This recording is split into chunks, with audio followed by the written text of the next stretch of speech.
So let's just run through it. If you made the error and this is supposed to be, I accidentally gave you, I told you it was 19 and then I corrected it to say it was 18. I apologize. So if you didn't, take a look. So leading coefficient is, so let's go through the leading coefficients first on all of them. So leading coefficient, it's got to be negative 10. Here, it's 4 because we look at our, whatever our letter is, whatever the number of the base of it is our coefficient. This one happens to be 6. This one happens to be positive 1. The reason is x squared is our highest term. Yeah. Is it okay if you both of us? So if it was 6x powers, that's so correct? Well, on the homework, yeah, but leading coefficient is just a number. It doesn't have the x attached to it. Is that all right? As we come down, we get negative 11 here, 5 here because there's my leading or my highest exponent, 1 because of 1 in front of the x. Negative 2 because x to the third is my highest exponent, so that has to be my lead coefficient. 2 because there's nothing else, and negative 5 because of the x squared. So your leading coefficient is the number that is prior to the highest exponent, no matter what order it's put in. If you have it in descending order, that's called standard form. If it's not in standard form, it's pretty easy to put it in standard form. Just make sure all the signs and numbers go with it. And what that leading coefficient really does with the problem is when we start graphing it, it dictates how fast it will grow vertically or how slow it will grow vertically. And it's called a vertical stretch or a vertical compression. And that's terms that you'll hear much later from now in a different math class. Okay, so that's what we got. Yo! Sorry. You're good. Yeah. Got him. You don't need to take them with you, do you? Nope. All right. All right, so that's how we do that. Now we get to name by degree. Okay, so this is a 0 degree, first degree, because, and the reason this is 0 is because I have negative 10, and then if I had x to the 0 power, x to the 0 power is the same thing as 1. So this would have had a degree of x to the 0. This has a degree of x to the first, x to the second, to the second, to the third, to the second, to the first, to the third, to the 0, and to the second.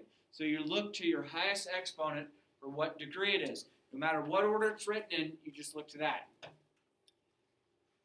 And then name by number of terms. Well, there's one term, so you could call it a monomial.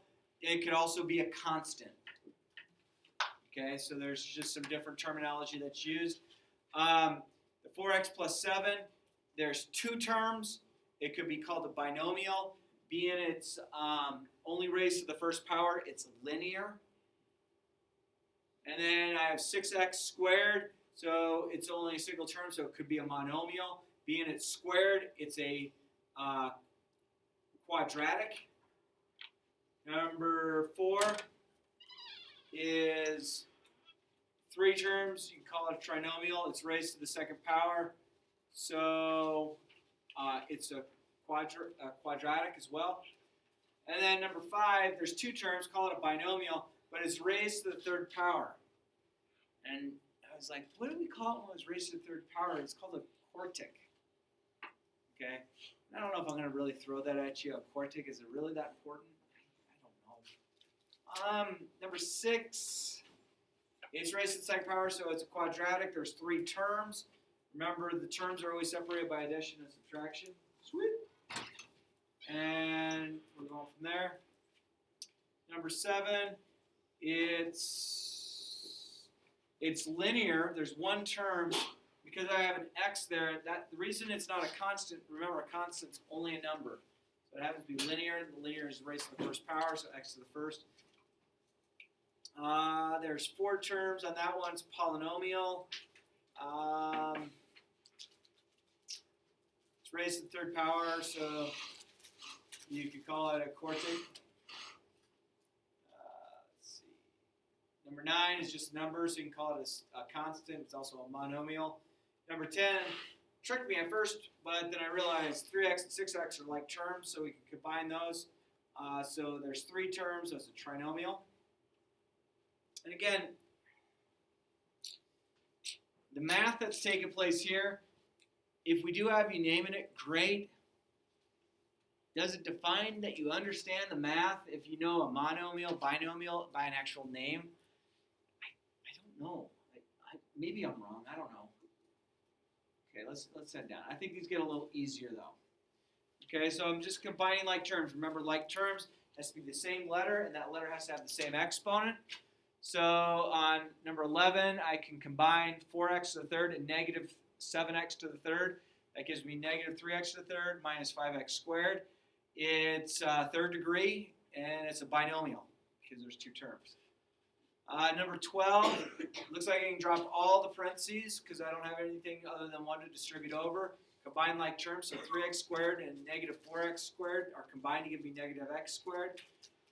2x and 2x are combined to give me 4x, and negative 6 and negative 8 are combined to give me negative 14. It is a second degree. There's 3 terms, so it's a trinomial. Number 13, I have 3x squared and x squared. Again, I can drop all the parentheses because I'm only distributing only distributing 1 over. So I combine the 3x squared and the x squared to get 4x squared. I combine the negative 4x and the negative 6x to get negative 10x. And then I combine the 1 and the negative 7 to get negative 6. It's second degree. It's a trinomial. Number 14, again, I can drop the parentheses because I don't have anything other than 1 I'm distributing over, combining like terms. I have negative x squared standing by itself. 6x and 2x give me 8x, and negative 8 and 9 give me positive 1. It's second degree trinomial. 15, I can drop the parentheses because I'm only distributing. Yeah. For 11 and 12, you have binomial and trinomial flipped. So 3 is a binomial and 2 is a trinomial. 2 is bi. I know, but it says up there 3 is bi and 2 is tri. Oh, I see what you're saying. Okay, this is a third degree because it's raised to the third power, but there's only 2 terms, and that means it's a binomial. Okay. So the circled number, that just means what's my highest exponent. It's a degree 3. Degree 3, when you graph it, actually looks like this, or like this. Depends if you have a negative out front. If it's even, it does this. If it's negative, even does that.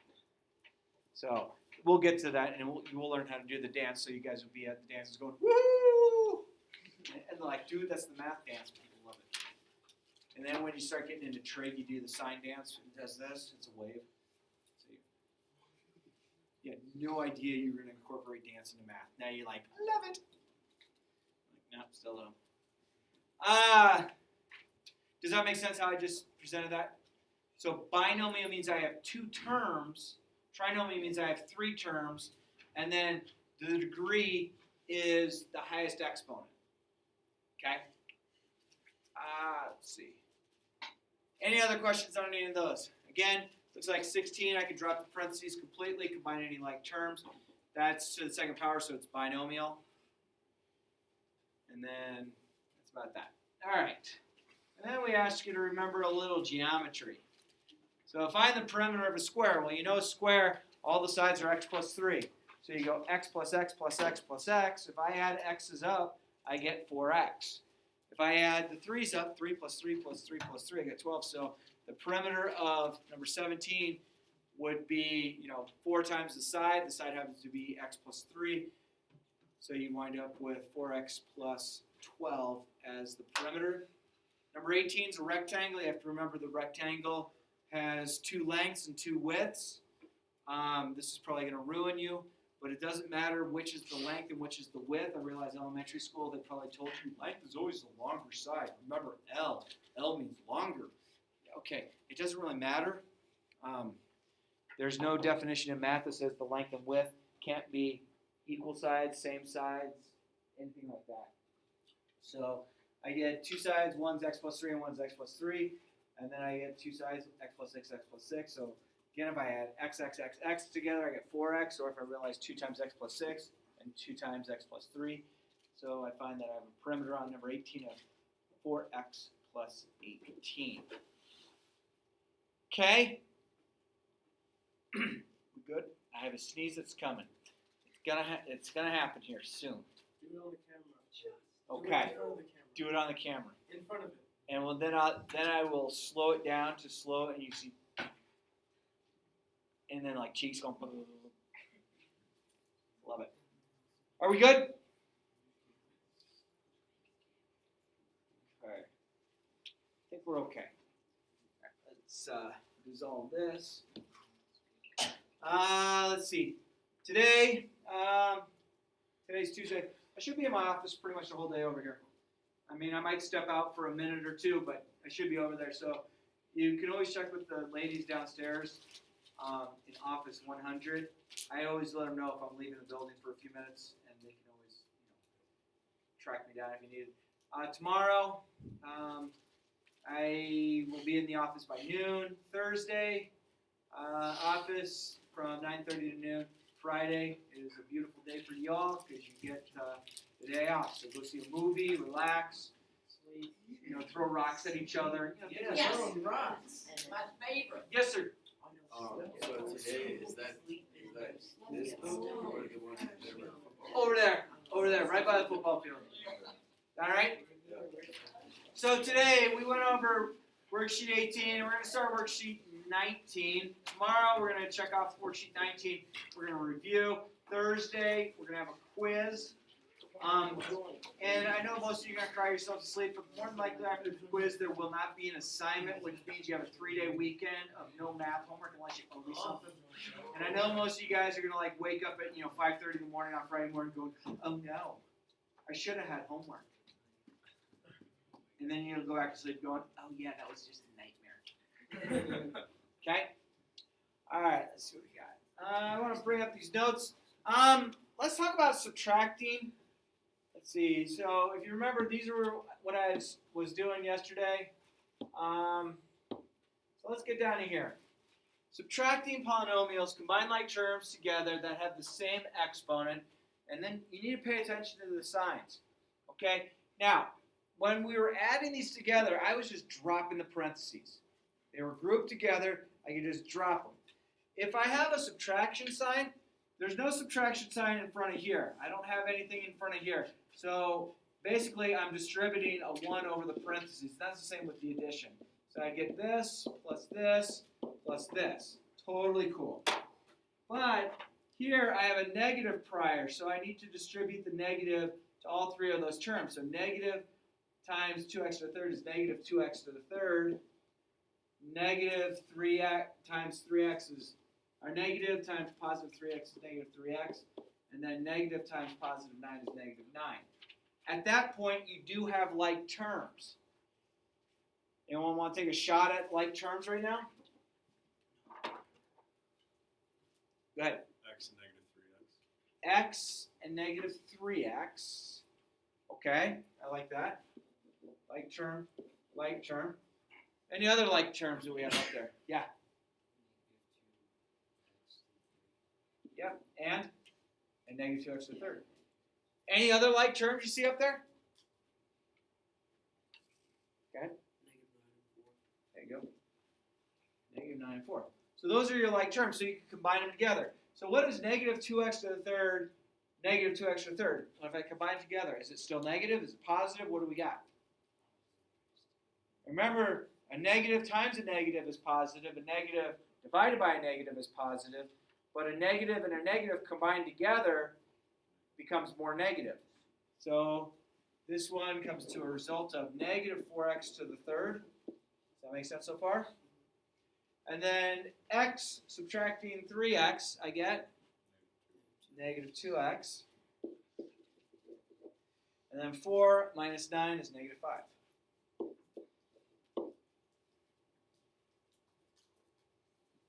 Make sense? So notice when I was adding them together, I was not increasing the exponent, I was just counting them. Can I erase? We good?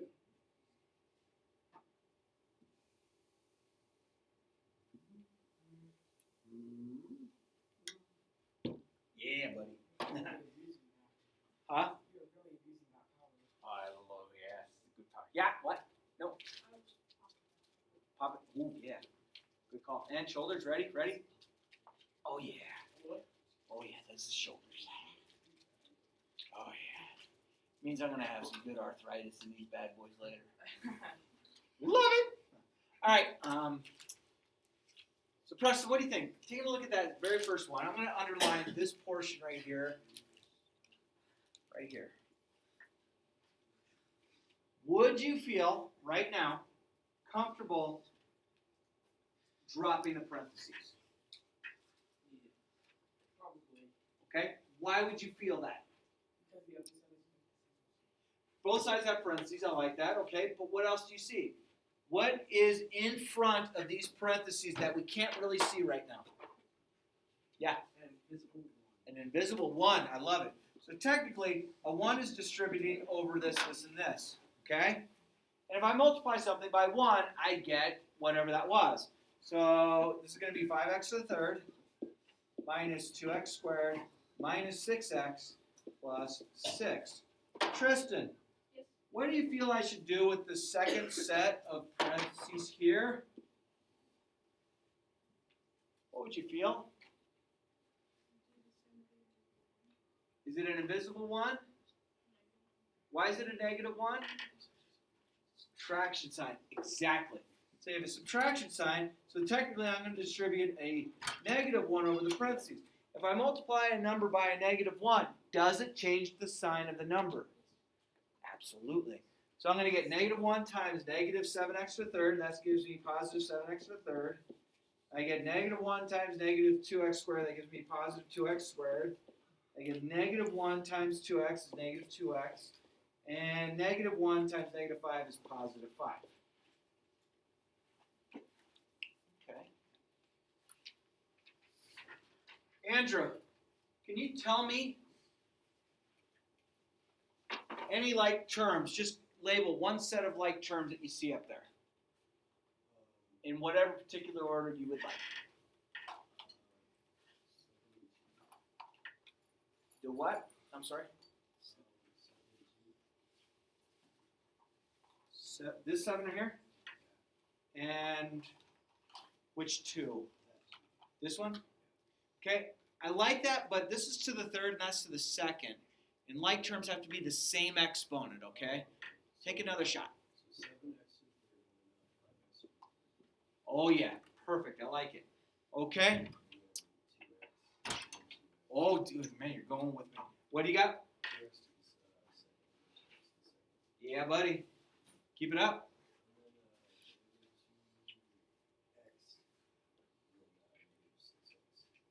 And last one? Yeah, buddy. Good job, man. I only wanted you to label one set, but you nailed it all. I love it. All right. Mr. Summers, 5x to the third combined with 7x to the third. What do you think? You get 13x to the third. You're real close. What's 5 plus 7? 12. Sorry. Yeah, 12x to the third. Angelo, if I were to combine negative 2x squared and positive 2x squared, what happens? Oh, he's not here. Ray, if I were to combine negative 2x squared and positive 2x squared, what do I have? They cancel each other out. Good. So these cancel each other out. They're opposite sign numbers, so you don't have to write anything. They're canceled. Okay. Mr. Garvey, negative 6x, negative 2x. 8x. Real close? Negative 8x? Why negative 8? I don't know. Because I'm combining them together and we're keeping the sign. We keep the sign if they're both negative. It's more negative. All right, Reese, what's my last 2 that I'm going to combine together? Isn't it the one with the humps? With the humps? It's the under humps? The under? Is it the 7x3 and... So we just took care of... Yeah, which one are we on? All right, we took care... Is it the squiggly line? Squiggly, yeah. Okay. Oh, that's 11. Oh, yeah, buddy. Done. What degree is this? Third. Good. And there's 3 terms, so that means it's a trinomial. Good. All right. I think we're doing okay. Last one. This is similar to what we were working on. Find the perimeter of a triangle. How do you find a perimeter of a triangle?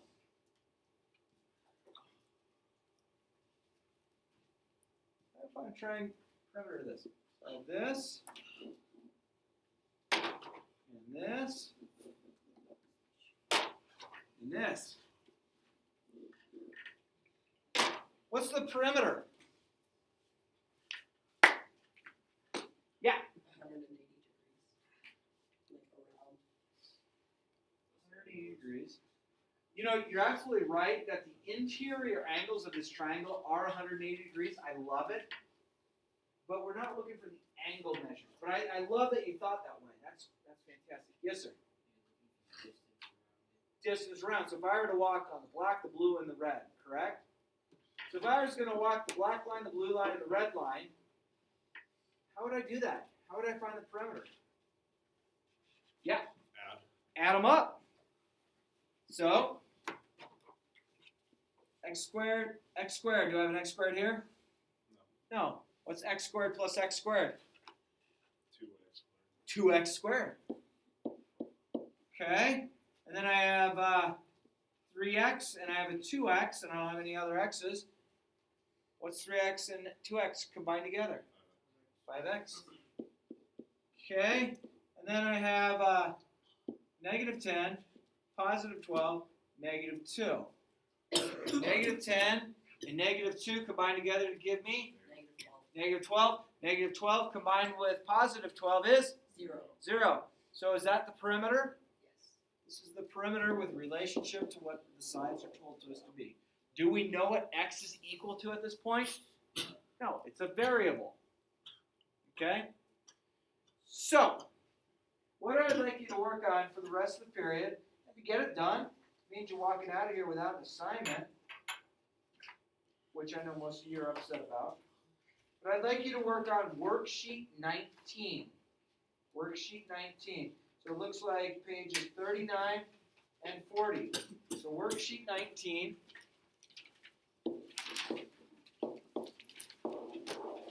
Worksheet 19, pages 39 and 40. Now, if you happen to have gotten that done because you might have worked ahead, I get it. I just give you a heads up that a good thing to also start on, and we'll go over it tomorrow, is worksheet 17, which is a review. This is going to be due at the end of class tomorrow. This is due at the beginning of class tomorrow. Does that make sense? So the thing is, we're going to try and go over this during class and review so you feel really prepared for the quiz that's coming up. Sound good? Everybody happy? Give me out a shout out to Egg McMuffins. 1, 2, 3. Egg McMuffin! There we go.